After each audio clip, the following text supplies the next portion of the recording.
You could be forgiven for thinking that the fiercely ambitious politicians of today, both on the national and local stage, are a breed apart from the rest of us. They're all the same is a refrain that you've probably heard before. Well, exactly 180 years ago this week saw the birth of one Joseph Chamberlain. He was to become well known first in Birmingham and then as a national politician. Old Joe is remembered in Birmingham, and thousands turned out for his funeral in July 1914 at Key Hill in Ladywood, that he apparently turned down the opportunity to be buried in Westminster Abbey.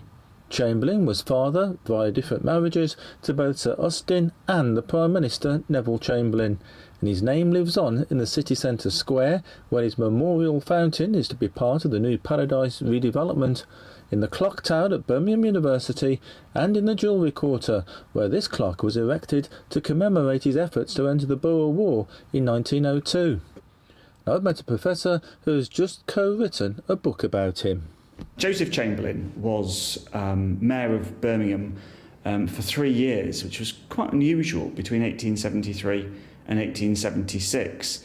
And although he wasn't the politician who began the development of the modern Birmingham with the sewers and the gas and the water supply, he's the figure who's most associated with pushing that through. Chamberlain was extremely good at creating a visual image of himself that he could use to communicate his message to a big populace. When he became a national politician, when he became president of the Board of Trade in 1880, at some point he decided to adopt the wearing of a monocle and the wearing of an orchid.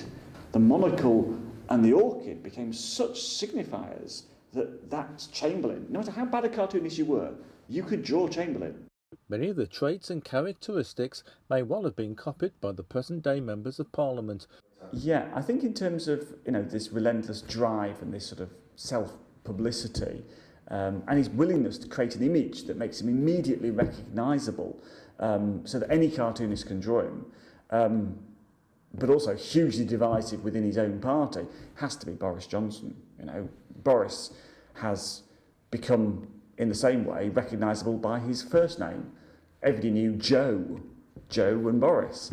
And of course, Boris, decided, rather strangely, to cement his significance by becoming mayor of a major city. So there's an interesting comparison to be made there. I also think, of course, that he was very much a model on which politicians like Enoch Powell and Margaret Thatcher based themselves, an ability to project a message in a populist tone. It's just as true as Tony Blair as it was of Margaret Thatcher, that he never quite fitted in his party, yet his party found him enormously useful until, of course, he became a liability.